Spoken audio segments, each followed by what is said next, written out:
Welcome to In Harmony. Today we're at the Dubuque Area Arts Collective and we have Aaron Butcher with us. He's painted some murals on our windows. How are you? Good, how are you? I'm very good, thank you.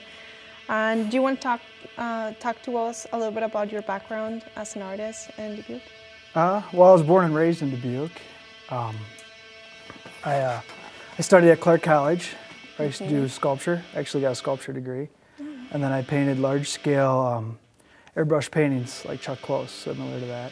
Not quite to that scale, but similar. And then I kind of went into my own technique, basically, several years later. Absolutely. Is that technique your characters? Right. Nice. And do these characters portray people that you know, that you've encountered, and that you see in a day-to-day life?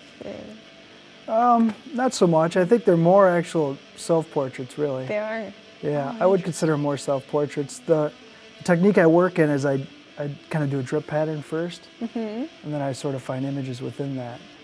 And it usually portrays the feelings I have or anxieties. So I would say there were probably more, maybe a little bit of people around me, but more so self-portraits. So do they tell any stories? Well, I don't really put a story to them. I No. suppose there is one there. Yes, there is. I mean, as a viewer, it seems like they tell stories and they're very rich, and I find, their faces being very intricate and vibrant. So I just wanted to say that I really like your work. And do you make art as a living? Partially. Partially? Yeah, I also work in printing also. You do? And do you find it difficult to be an artist in this area, or? Yeah, but I don't really work that much in this area. Yes. Yeah. Oh, you have? Oh. I have a lot of shows outside of town. Excellent. And how do you come about to get into other galleries and show your work in other cities? A lot of it happens just by word of mouth and seeing my work. So I started off doing a lot of art fairs about 10 years ago. And through art fairs, people see my work and then they ask me to be in their galleries.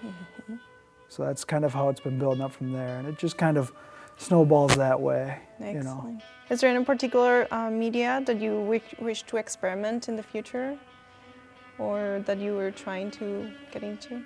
Well, I usually work in like a mixed media. Yes. So a lot of collage. I use a lot of collage elements. Probably more so now. That's probably my newest thing, and I keep going into that.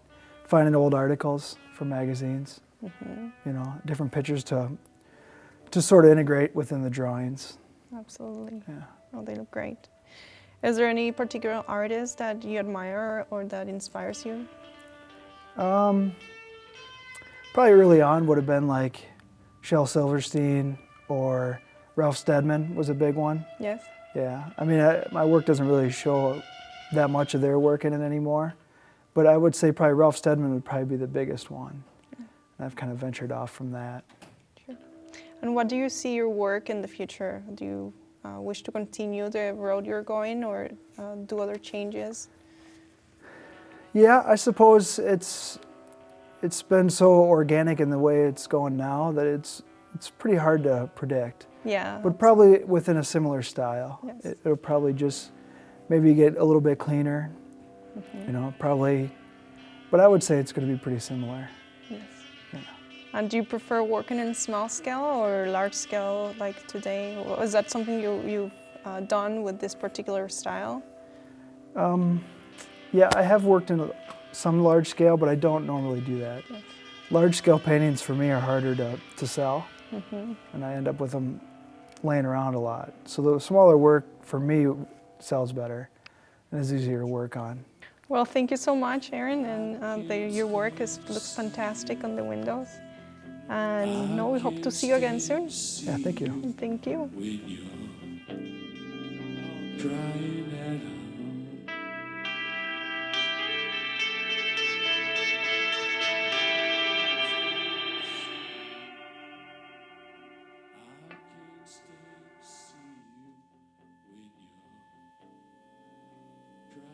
Scotch and penicillin, please try carotene, cold black maple